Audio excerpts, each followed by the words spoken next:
Hello and नमस्ते। विंगस्टम की इस उड़ान में आपका स्वागत है।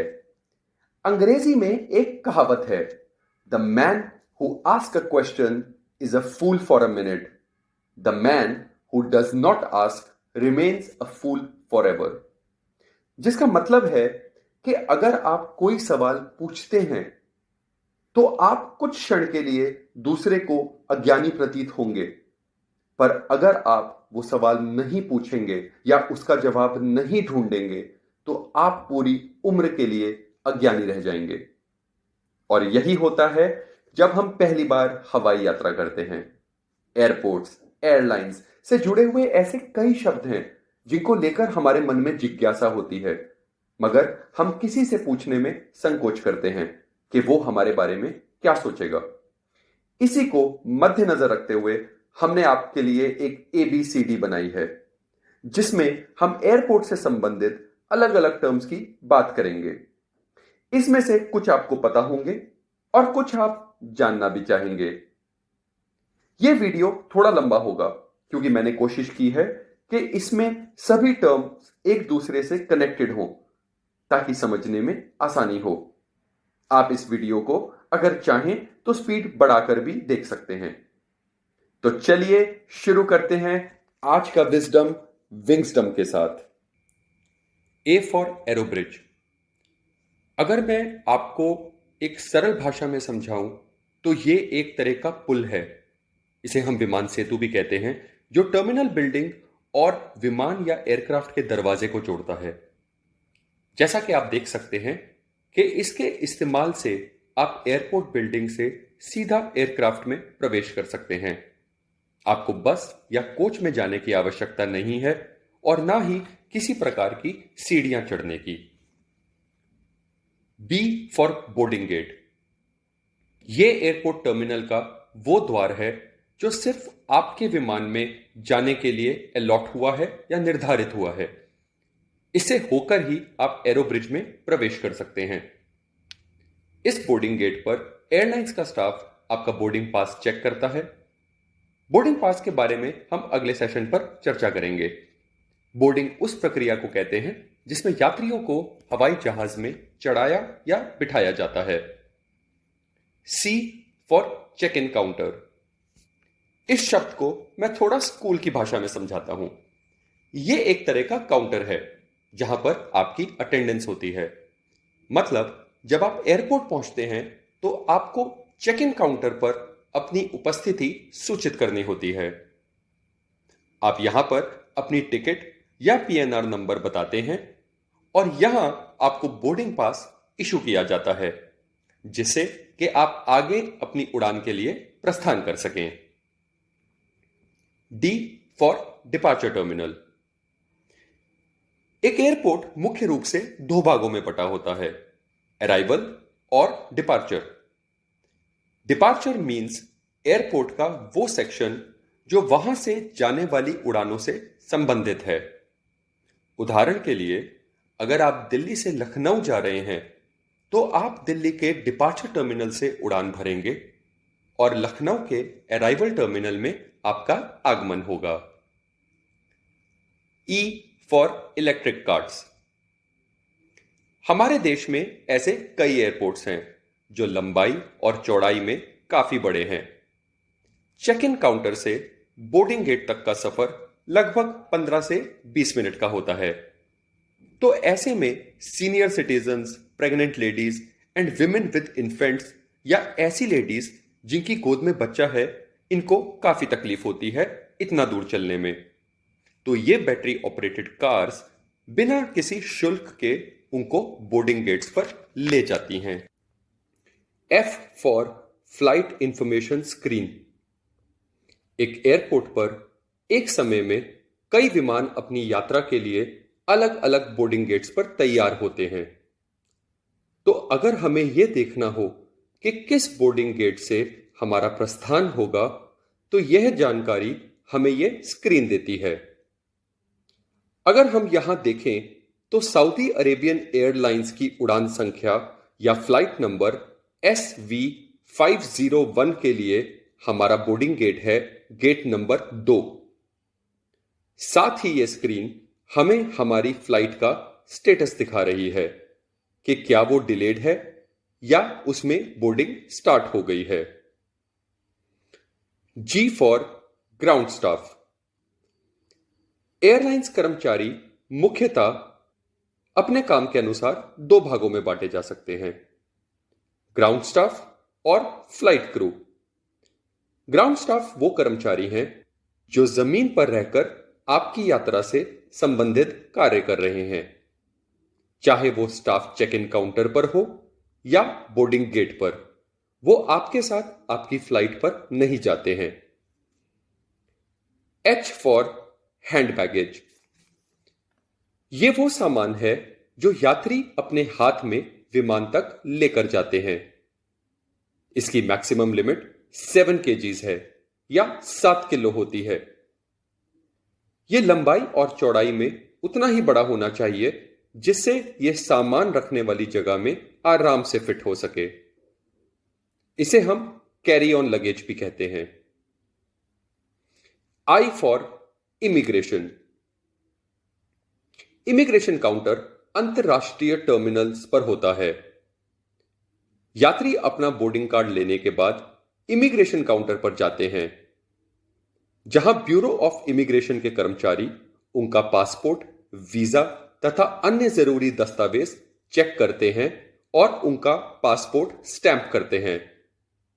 ब्यूरो ऑफ इमिग्रेशन गृह मंत्रालय या होम मिनिस्ट्री के निर्देशों पर काम करता है।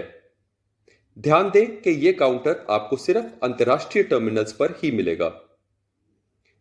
J for janitor area. कई अंतरराष्ट्रीय हवाई अड्डों पर जेनिटर एरिया होता है। यह वो जगह है जहां पर एयरपोर्ट्स के क्लीनिंग और मेंटेनेंस का स्टाफ और उनका सामान मौजूद होता है। यहां यात्रियों को जाने की अनुमति नहीं होती। के फॉर कियोस्क या चेक इन कियोस्क। हमने चेक इन काउंटर की बात की थी, जहां पर एयरलाइन स्टाफ आपकी उपस्थिति अपने सिस्टम में रजिस्टर करता है या सरल भाषा में आपकी अपने अटेंडेंस रजिस्टर में प्रेजेंस लगाता है। तो कियोस्क एक तरह का सेल्फ चेक इन सुविधा है जहां पर आप अपनी टिकट की डिटेल्स डालकर अपना बोर्डिंग कार्ड खुद प्रिंट कर सकते हैं। L for lounge. ये यात्रियों के लिए एक आराम करने की जगह है जब वे एयरपोर्ट पर जल्दी आ जाते हैं और अभी उनकी फ्लाइट के उड़ान भरने में समय होता है। यहां पर यात्रियों के लिए भोजन, रिक्लाइनिंग चेयर्स, वॉशरूम्स और बार की सुविधा भी होती है। यह सुविधा आप कैसे ले सकते हैं, अगर आप जानना चाहते हैं तो कमेंट सेक्शन में मुझे बताएं। मैं आगे आने वाले सेशंस में इसको जरूर इंक्लूड करूंगा। एम फॉर मनी एक्सचेंज और मनी चेंजर। यह सुविधा अंतरराष्ट्रीय हवाई अड्डों या अंतरराष्ट्रीय टर्मिनल पर देखने को मिलती है। यहां पर मनी एक्सचेंज या विदेशी मुद्रा के आदान प्रदान की व्यवस्था होती है। अगर आप दिल्ली से अमेरिका जा रहे हैं तो आपको वहां डॉलर्स चाहिए होंगे, तो आप यहां भारतीय रुपए देकर अमेरिकन डॉलर प्राप्त कर सकते हैं। यह सुविधा कमीशन बेसिस पर होती है और एयरपोर्ट्स पर ज्यादातर महंगी होती है। N for no entry zone. जैसा कि इसका नाम ही बता रहा है कि एयरपोर्ट के इन हिस्सों में यात्रियों का जाना मना है। एयरपोर्ट्स क्योंकि सिक्योरिटी सेंसिटिव या सुरक्षा की नजर से संवेदनशील होते हैं, तो ऐसे कुछ जोन्स बनाए जाते हैं जहां सिर्फ सुरक्षाकर्मी या एयरपोर्ट स्टाफ को ही जाने की अनुमति है। इन्हें हम रिस्ट्रिक्टेड एरियाज भी कहते हैं। ओ फॉर ओवरवेट या ओवरसाइज्ड बैगेज। वो बैग्स हैं जो लगभग 23 से 32 किलो भारी हैं। ऐसे बैग्स के प्रति किलो के हिसाब से आपको चार्ज देना पड़ता है। कई अंतर्राष्ट्रीय हवाई अड्डों पर ओवरवेट या ओवरसाइज बैगेज का अलग से एक काउंटर होता है। यह बैगेज विमान के कार्गो होल्ड में जाता है। कार्गो होल्ड के बारे में हम आने वाले सेशंस में समझेंगे। P for porter service. सरल भाषा में समझें तो ये एयरपोर्ट की कुली सर्विस है, जहां पर पोर्टर्स आपके अराइवल पर आपका बैगेज एयरपोर्ट के बाहर ले जाने में आपकी मदद करते हैं। यह सुविधा कुछ चुनिंदा हवाई अड्डों पर ही उपलब्ध है। क्यू फॉर क्यू मतलब लाइन में रहें। एयरपोर्ट पर आने के बाद जब तक आप विमान में बैठते हैं, आपको कई जगह क्यू में लगना होता है, चाहे वो चेक इन काउंटर की क्यू हो, सिक्योरिटी की हो या बोर्डिंग की क्यू हो। You have to stand in a queue. R for registered baggage. इसको हम चेक इन बैगेज भी कहते हैं। हमने हैंड बैगेज में समझा कि वो सामान जो आप अपने हाथ में विमान में लेकर जाते हैं। रजिस्टर्ड बैगेज एयरलाइंस एक बेल्ट से आपके विमान में पहुंचाती है, ताकि किसी तरह का भारी सामान आपको खुद उठाकर विमान तक चलना ना पड़े। अक्सर इसकी मैक्सिमम लिमिट 15 केजी होती है या 15 किलो होती है, मगर हर एयरलाइंस की अपनी अलग वेट लिमिट्स हैं। रजिस्टर्ड बैगेज भी ओवरसाइज बैगेज की तरह कार्गो होल्ड में जाता है। S for security hold area. यहां पर सुरक्षा कर्मियों या सिक्योरिटी पर्सनल्स के द्वारा आपके और आपके हैंड बैगेज का निरीक्षण या सिक्योरिटी चेक किया जाता है कि कहीं आप विमान में कोई हानिकारक या आपत्तिजनक सामान तो नहीं ले जा रहे हैं। इसके बारे में विस्तार से हम आने वाले सेशंस में समझेंगे। T for travelator. ये एक स्वचालित या एक सेल्फ ऑपरेटेड मूवेबल प्लेटफॉर्म है जो अपने आप चलता है। आपने अक्सर मॉल्स में इस तरह के एस्केलेटर्स देखे होंगे, जिसकी सीढ़ियों पर आप खड़े हो जाएं और वो आसानी से आपको ऊपर और नीचे पहुंचा देती हैं। ट्रैवलेटर्स भी एस्केलेटर्स का ही एक रूप है। फर्क यह है कि ये फ्लैट सरफेस या सपाट सतह पर चलते हैं। यू फॉर अनआइडेंटिफाइड बैगेज मतलब ऐसा सामान जिसका कोई मालिक ना हो, या आम भाषा में लावारिस वस्तु।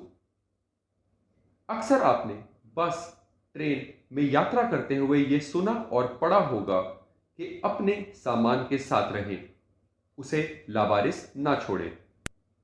एयरपोर्ट पर ऐसा सामान सुरक्षा बलों या सिक्योरिटी एजेंसीज को हाई अलर्ट पर डाल सकता है, इसलिए अपना सामान सदैव अपनी निगरानी में रखें। V for visa on arrival. जब हम अंतर्राष्ट्रीय यात्रा करते हैं तो हमें दूसरे देश में जाने की अनुमति लेनी होती है, जिसे हम वीजा कहते हैं।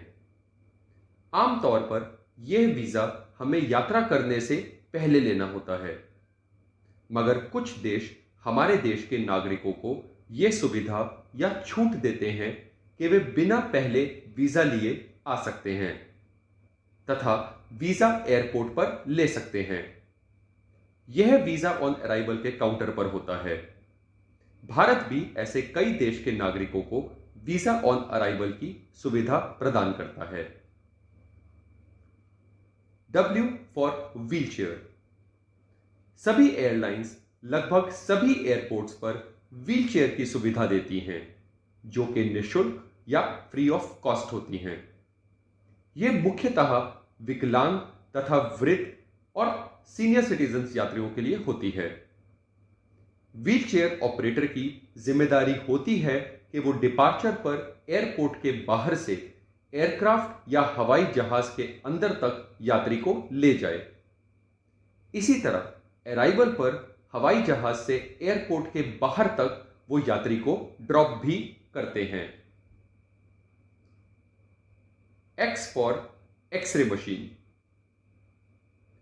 सिक्योरिटी होल्ड एरिया में हमने समझा कि वहां हमारा हैंड बैगेज चेक किया जाता है। अब यह बैगेज एक्सरे मशीन से चेक किया जाता है, जहां पर एक सुरक्षाकर्मी बैग के अंदर रखे सामान को अपने कंप्यूटर स्क्रीन पर देख सकता है। यदि उसे कुछ भी आपत्तिजनक या ऑब्जेक्शनेबल कंटेंट दिखता है तो वो उसे रोक देता है और उसको बैग से निकालकर फिजिकली चेक किया जाता है। Y और Z से मुझे इस विषय से संबंधित कोई शब्द नहीं मिले। अगर आपकी जानकारी में कुछ ऐसे शब्द हैं या ऐसे टर्म्स हैं तो कमेंट सेक्शन में जरूर लिखें। मैं अपनी आने वाली वीडियोस में इनका उल्लेख अवश्य करूंगा। अगर पसंद आई हो तो वीडियो को लाइक और चैनल को सब्सक्राइब करना ना भूलें। अगर पसंद ना आया हो तो भी कमेंट्स में बताएं। आपका फीडबैक हमारा मार्गदर्शन करेगा। विंगस्टम के साथ अपना विजडम बढ़ाएं। धन्यवाद। जय हिंद।